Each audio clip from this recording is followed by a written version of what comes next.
Welcome to the Tech Data World podcast, the independent voice in aerospace, defense, and space technical information, covering all the news, reviews, gossip, opinion, software, standards, and specifications in the information production and deployment field.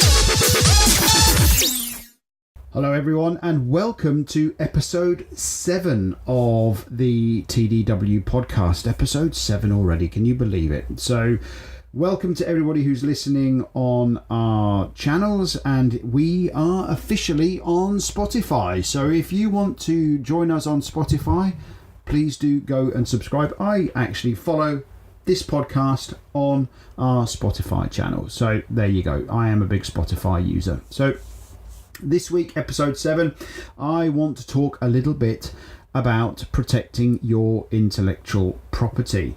Now, this means lots of different things to lots of different people. And, you know, what I want to do is talk about some of the real challenges that I know are out there in the market today, and some of the strategies that you might be able to use to cope with this kind of intellectual property protection, or the prevention of it being borrowed by somebody else. Now, before we do that, let's do a little tale. Let's tell a story. As you know, I like to tell a little story. So let's imagine you've created a bunch of technical information. You've created a load of manuals. You've written, whether they're ATA CMMs, whether they're S1000D data modules, whether they're illustrations, whether they're videos.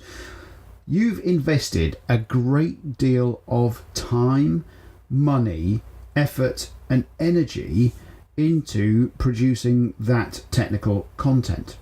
So these manuals, or this information, this content, all belongs to you. And, you know, this is something that you have built, you love for, you care for, you maintain.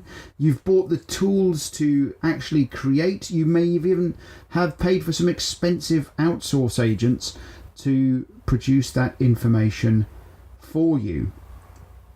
Now imagine this.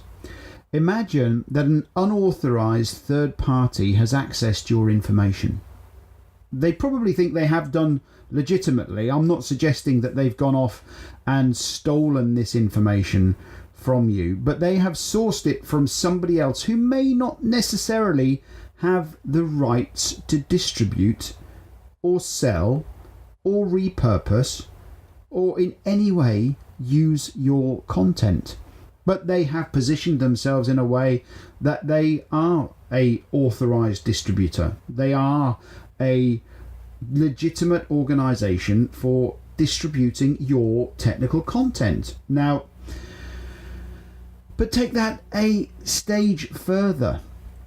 All that time, energy, effort that you have placed into your technical content, and couple that with the previous podcasts that we have done here on the TDW podcast channel, where we've talked about generating revenue, and we've talked about metrics, and we've talked about the value of the content that we produce. Now, even worse, imagine that said organization that has sourced your technical content is now actually making good money by maintaining your product as some kind of maintenance organization, and they are using your content to maintain your product for somebody else and are making money out of it.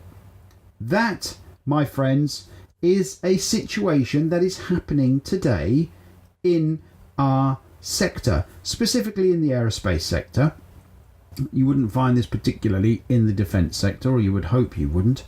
And but this is happening today. I'm supporting clients today who are having real problems with their information turning up in the hands of those that are not authorized to use it. They're not authorized to use it for maintaining or even reading the content. They are not authorized to do so. What do we mean by the intellectual property? Intellectual property, we kind of all assume that, you know, we're talking about patents and we're talking about that kind of stuff. But the copyright information that we put into our technical information is ours. It belongs to us. Now, we might license that. We might give permission for a number of organizations to use that, we may, do lots of different things that give the permission for others to be able to use it. This is what we mean by intellectual property. The content is ours, and a lot of people call it copyright, but that's not what we're talking about here. This isn't the know-how that's in our document belongs to us. There is deep value in what we produce. We can make, as we've talked about on previous podcasts here, we can make real direct and indirect revenues from our technical content. But we can also make revenues by selling our content. And this is where other people or other organizations have stepped in. They are selling organizations' intellectual property, CMMs, AMMs, whatever it might be. Standard protection does not work. And what do I mean by standard protection does not work? Now, copyright statements or disclaimers or usage statements, or even worse, watermarks and PDF password protections, they just don't work. They are easy to bypass and easy to ignore. Let me give you another great example. If anybody out there is using any of the ASD specifications, they have protection on their standards and specifications. They are distributed as PDFs, they are password protected, they are copyright protected, and they have special usage rights within the content. It tells you who is permitted to use the specifications and the standards. Now, this is generally stuff that people ignore, but it's there, and ignorance is no defense in law, as we all know. And, but we know that these standards and specifications are being used by people that are not affiliated with the ASD or AIA or any of those organizations that are allowed to distribute, and you are allowed to use the standards and specifications through your membership. We know that there are people breaking the passwords and being able to then redistribute the PDF in different formats. We know that this is going on.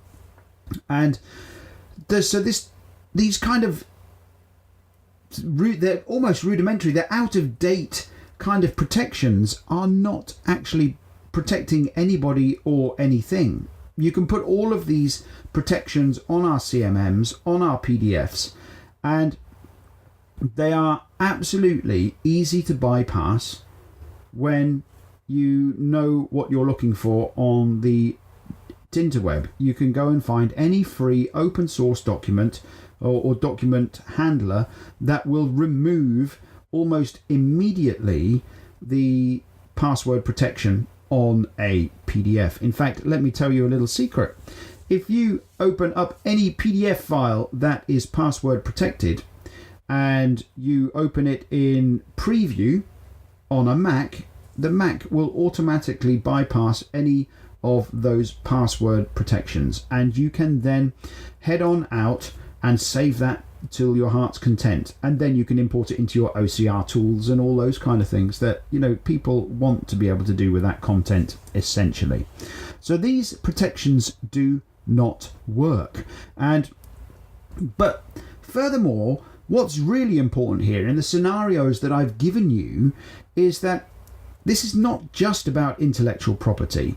This podcast is about the intellectual property, but the kind of the secondary, or you could argue the primary concern here, is that it's a safety issue. If an organization is not using the most appropriate, most current and up-to-date information, that, my friends, is a safety issue. It's a huge, huge issue.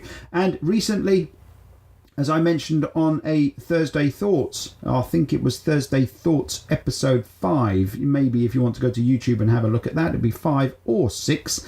And I talked about a recent court case in the United States that talked about can the FAA force an organisation to give their content to a maintenance organisation? So go and have a look at that, have a read of that, because that is actually really interesting and plays nicely into this. Now, let's talk a little bit about the reality here. The reality is, if someone wants to rip you off, they're going to rip you off. The way that content is produced and deployed today, and the fact that everybody has on their mobile devices cameras, and they have the ability to record video.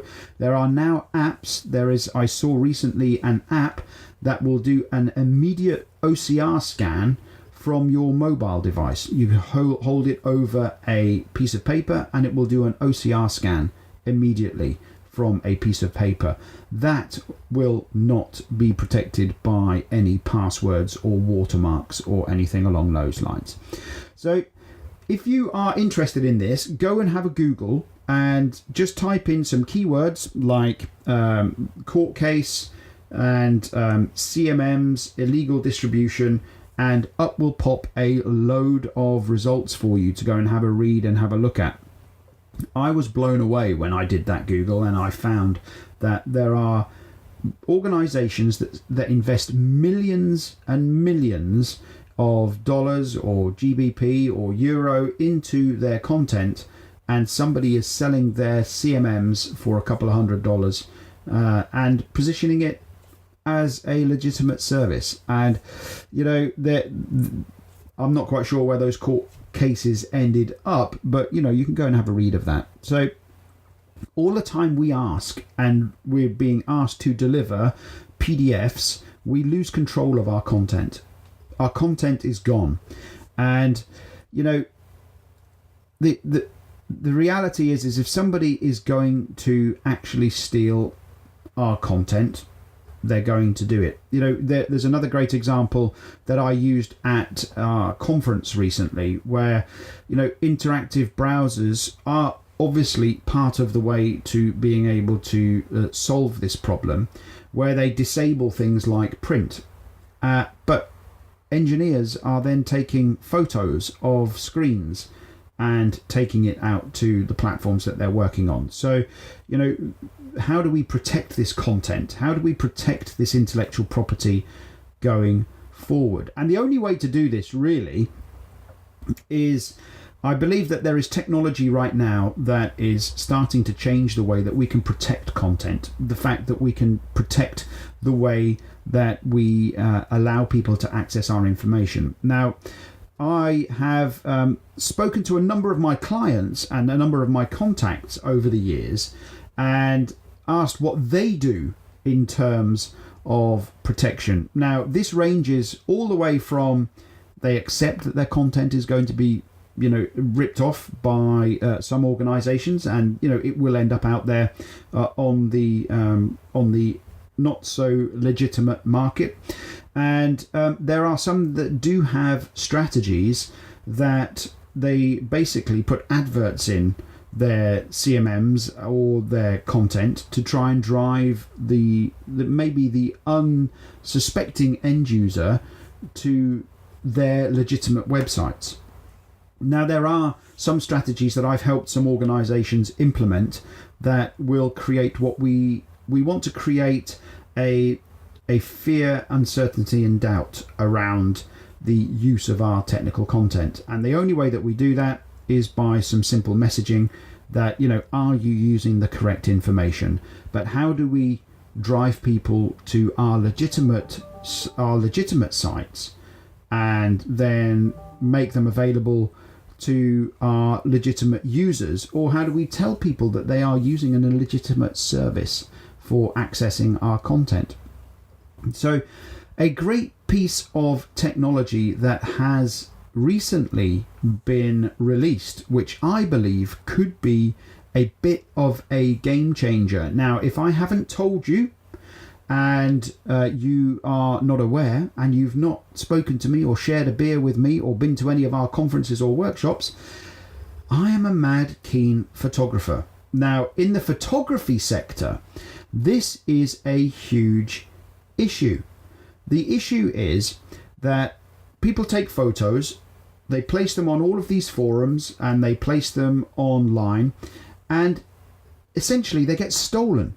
The image gets stolen, and people pass them off as their own. People try and sell them as their own works of art. This morning, a very wonderful piece of art of a great tit here hanging around outside the office that I took a picture of. And for those of you on the podcast, if you're not watching on the YouTube channel, he was singing away, and I got a picture of him singing away and the sun coming down on him, and he's looking absolutely stunning. Now, some technology that exists that I saw announced recently is by a brand that we all know, Kodak. Now, Kodak has released some, or through third parties has released some a piece of technology that will be able to scour the internet or scour sites and see if a digital footprint of an image already exists, and then they will be able to tell whether that image has come from somewhere else. Now, why not? Why would that not be something that would be appropriate to a digital footprint of a PDF? Why not? And why we could then start locking down where this content is being distributed from. So I have personally already reached out to the licensed organizations that are developing this with Kodak, or with the brand of Kodak, and I have positioned with them that I believe that that application in the photography sector would work exceptionally well in the technical information sector. So, you know, we can do lots of little clever things, which we will talk about over the coming blogs and articles. And as I'm repositioning the camera here for the YouTube users, is that, you know, there are lots of clever little things that we can do, and we will go through that here on the podcast over the coming weeks. But there are things that are happening in the industry as a whole, the information industry as a whole, that will, I believe, start changing the way that we can protect our information. And that'll come down to things like blockchains. And if you don't know what blockchains is, then you need to go and do your research, because in our content field, in our information field, this is absolutely vital to what we do and how we do it in the information or deployment of information field. And that will continue to change the way that we can protect our content, and we can encrypt and do all of those things. So that will continue to happen. We will do over the next coming podcasts some strategies that I believe are useful, and some that I have helped some organizations put in place that I believe is put some of that fear, uncertainty and doubt into the use of information. I'd be interested to hear how you are protecting your intellectual property. Are you just accepting that if you're going to get ripped off, somebody's going to get ripped off, and you hand it over to a legal team and hope the legal team can go fix it? Or are you doing something a little bit more sophisticated? Are you being a little bit more clever in the way that you can protect the information that you deploy? If you're a software vendor and you want to look at that Kodak technology, then keep an eye on our website, because we will be doing some more on that Kodak technology, because I really truly believe that that will be something that will indeed help us. So over the next few episodes, we will look at some strategies around how we can protect our technical content. And as I say, I would really be interested to know how you are protecting your intellectual property in information that you deploy.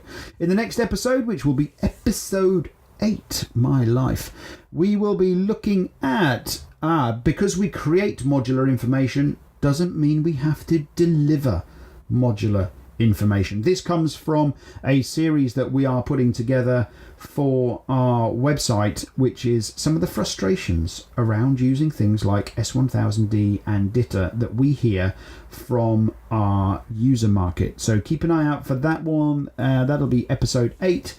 Because we create modular doesn't mean we have to deploy modular.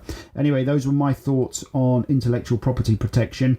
There is a real challenge out there in the market. Any software vendor who wants to try and solve this problem, I think, will have a bit of a golden bullet.